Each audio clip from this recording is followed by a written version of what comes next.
And welcome back, everybody. Flash Jones here, barreling down the rails right back at you. And in this video, we have another installment on the build series. And in this video specifically, we're taking a look at how to build the Walthers CornerStone 90-foot single track through deck girder bridge. All right. Yes, not the 70, but the 90. So with all that being said, everybody, go ahead and get yourself a nice cold beverage. Go ahead and get yourself a nice hearty snack. Let's get this thing going. Okay, here we go.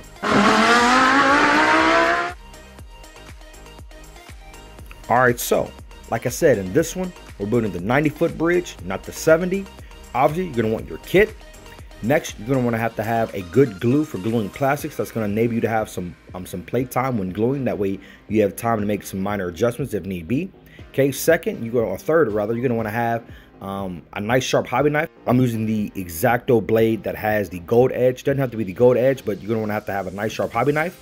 Next, you're gonna want to have some snips of some sort. I am using the Zuron Track snips that you use for cutting your track. Don't have to have a super fancy pair of snips. The Zuron Track snips work fine here. Also, don't forget a pair of tweezers. Tweezers will come in handy. I will show you guys why later on in the video. Okay, so once you have your supplies, go ahead and get everything out of your kit, inspect your pieces, make sure you have everything, make sure nothing's cracked. We're gonna get to it. So step one is to get the main pieces out of the sprues and cut off. As you see here, I am sanding down the side girder pieces. You absolutely want to sand down some of these pieces and get some of that excess flash off. You don't want to have any irregularities, any bumps in it, because it will definitely impact how this next piece here, these top girder sections, attach. When looking at these girder pieces, you notice how it's a little skinnier on one end, has a couple rivets and whatnot on one side. Also, you notice the end plates. When you put these girder pieces onto the side girder, notice that that flat plate that you can see here is on the very end of the girder, extreme ends of the girder, not the middle, but the end. That's important because when we get to the end of the build, your shoes, the shoes that attach to the bridge to give your shoes the feet to be supported, they attach there using that end plate.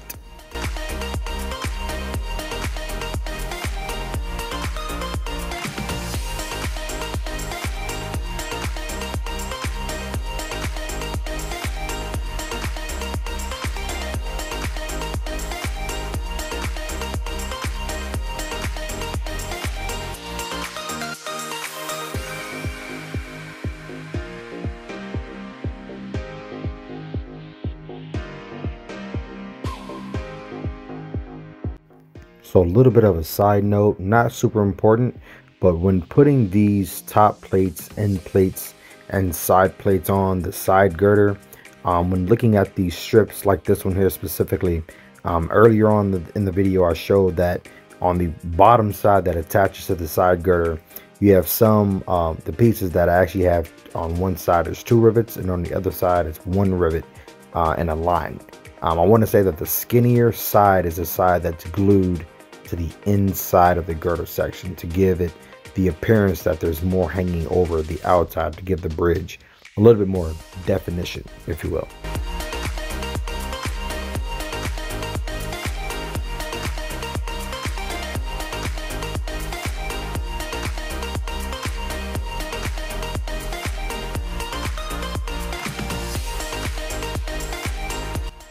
All right, so as you guys just saw, we're going to step 2. Step 2 is to glue these side girders to the floor beam that you see me sanding down, getting the flash off of, right? Being so that this is the 4th bridge that I've put together so far in the series of 11 bridges that I have to build. This is the 4th one so far.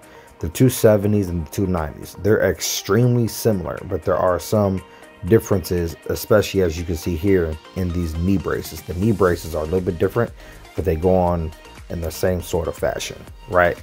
So one of the things that I did, understanding how these bridges go together, is the reason why I'm showing you the knee braces and the top plates is because, one, I am going with the open deck version, which is the not ballasted version, and because of that, I'm also cutting off my top plates and my knee braces now.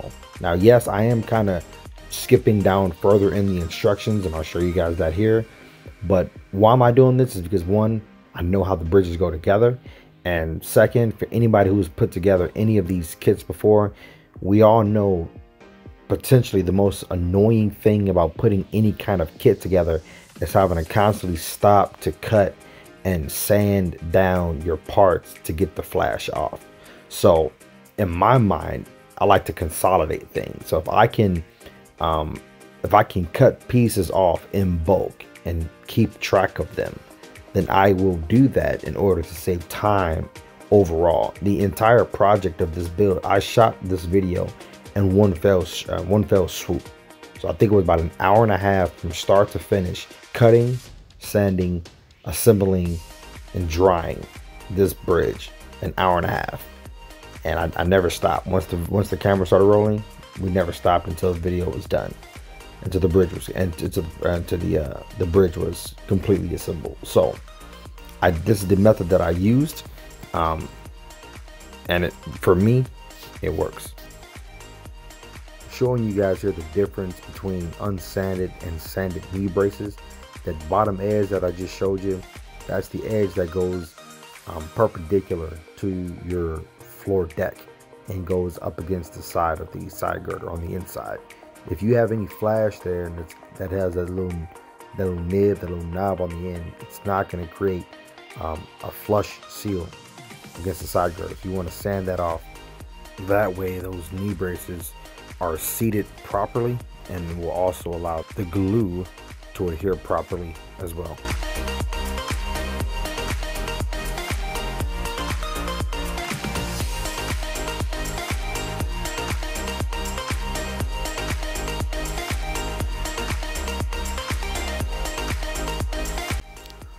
All right, good people, right through here is you want to stop, take your time, and do it right. As you saw me just glue down those top plates, I did skip ahead a little bit in the instructions.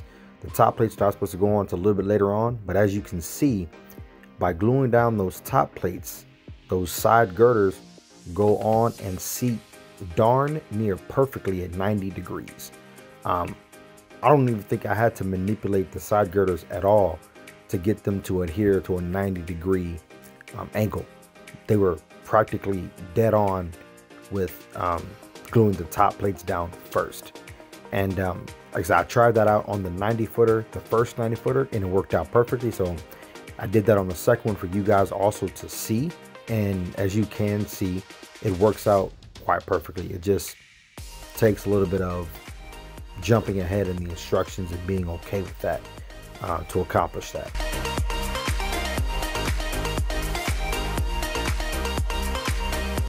All right, so as you see me putting in these knee braces, one thing I just kind of wanted to reinforce is that if you are going to go the route of installing your top plates before attaching your side girders, just make sure that those top plates do line up and stop at the end of the floor beams, because if they extend past the end, or if you're not paying attention, not being careful, they're going to extend past and cause the side girders to not adhere correctly.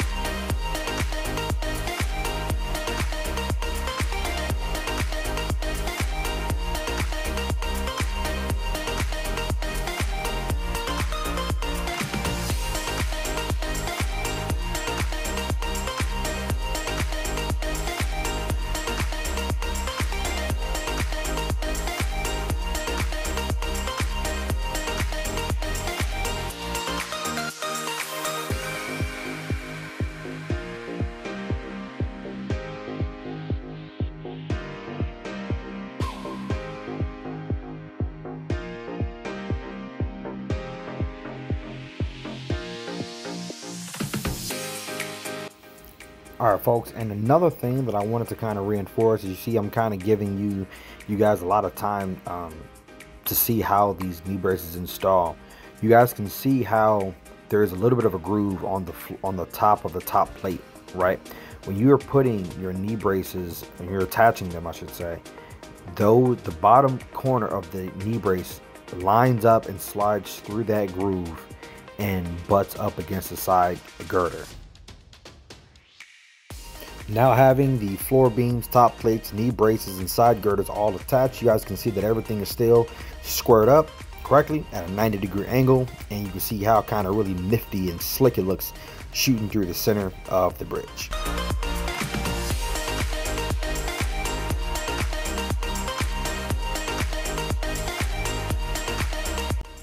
Last but not least, you got to get the shoes on, right? So as you guys can see, as I just showed you the instructions, it talks about the bridge coming with 2 different styles of shoes, right? Now, if you've seen the 70-foot video that I did prior to this one, I'm going to do the exact same thing that I did on the 70 with the 90. And what that is I just took both sections. What you just saw me do was attach the smaller section, the smaller shoe, to the larger shoe. I do that because I wanted to have more definition around the bridge shoes, around the bridge feet, to give it, you know, just more detail, because there's not much going on there. And with the bridges, once it's painted, as you guys will see, there's not a whole lot going on.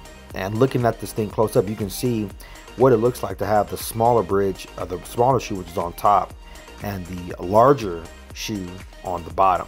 They kind of attach together in kind of an awkward manner, if you will, because it's not a nice flush seal for that smaller shoe to attach to the bigger shoe.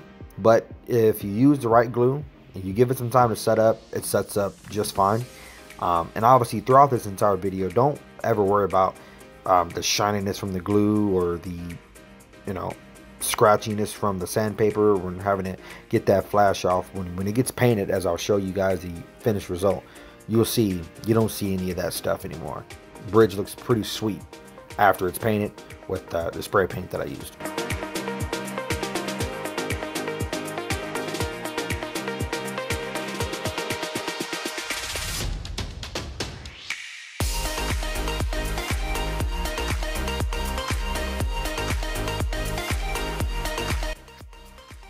Alright, and good people, this is it. This is the fully assembled, fully primed, and fully painted Walthers CornerStone 90-foot bridge. This is what it looks like after it's been painted. This is the spray paint that I used to prime it. This is just a flat red primer, okay? And then this is the top coat paint that I used.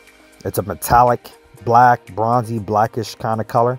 And I like it because it kind of gives the girders this metallic look, which obviously is what it's called, metallic. And I really like how this bridge came out. Not a very hard bridge to build. It's very straightforward build if you can navigate the instructions very similarly to the 70-footer. But with guys like us, people like us here on YouTube that are here to help everyone in the community, these kits, they're very simple and they're more understandable with, you know, some outside aid. So again, this is what it looks like here when it's fully painted. I like this color. I know you might be wondering, it's a lot of red, a lot of bleed through. I actually like that because it kind of gives these bridges this kind of reddish, rustic, kind of, I don't know, starting to rust look. I don't know. Nevertheless, I do like the way that this looks. So I'm going to leave it exactly just like this, and going to plan it on the layout. So stay tuned for that. And let me know what you think. All right, folks. So one thing that we do need to talk about is something that I did not do for my bridges. Obviously, you see in the background, I have both the 270s and the 290s. We just did on camera. In the instructions and also within the kit, you are provided the ability to make this into a double track bridge, right? And that is accomplished by using part number 14, which is a part of the sprues, and it's, I believe it's attached to the floor beam section, right? As you can see there, part 14, I'm pretty sure it's attached to the floor beam section. And this piece has on both sides of it the grooves for the knee braces, as you can see, and also the bottom edge of it is where the edges, the ends of the floor beams attached to. They attach the part 14 has grooves on both sides, alignment grooves on both sides of it. It's a side girder, but it actually acts as a middle girder, if you will. So as you guys can see, the 270s and the 290s respectively in the background. If you will imagine that there was just one piece in the middle and not two, that would be part 14, and you will just take the side girder from your second kit, because obviously you're gonna need a second kit to have all the parts and pieces necessary. You're just gonna take those extra pieces from the second kit and attach them to the opposite side of part 14. And this is the instruction manual. This is from the instruction. This just shows and depicts what I'm talking about. This is a picture of it, and also this is the instructions that tell you how to do that. Just want to clarify that no matter if you're doing the 70 or the 90, it is the same exact process. The same exact process, regardless if you're doing the 70 or the 90. It's the same exact process to convert your single track bridge into a double track through deck girder bridge, just depending on whatever your heart's preference is. For me, and what you guys will see, as well as on Instagram, there's a couple of things that you guys are going to see there before YouTube sees it. But for me and on my layout, having it as a double track did not work out. I wanted to kind of go a different route, as you guys will see. I have 3 other separate double track bridges, so I didn't need to have any more necessarily double track. I kind of like the idea of having 4 separate single track bridges, and actually I guess makes that 8 single track bridges. Anyhow, it's the same process, people. You gotta read through the instructions and figure out exactly what it is that you want. Final thoughts on this here 90 footer. I like this bridge. It's straightforward once you navigate through the instructions. Not bad. Nice build quality, and I like the bridge. You guys should give this a shot if you guys are looking for it. Looking to add some sort of spice to your layout, if you will. So you guys made it this far, so please go ahead and hit the subscribe button if you'd like. Hit the notification bell for updates, and hit the like button, of course. Don't forget to drop a comment as well. And by completing this bridge makes number 4 out of 11. Stay tuned until next week when I do the single track Pratt deck truss bridge. If you are interested in seeing sneak peeks and a little extra little knickknacks, feel free to go on over to Instagram and follow me over there at FlashJonesTrains. Because why? We have to continue to spread the love of the world's greatest hobby, that is mono railroading. Lately, it just seems day by day I meet more and more people that are interested in joining the hobby, so let's pump it up. And until next time, everybody, be blessed, stay safe, and of course, keep it on the rails. All right, I'm out. Mission accomplished.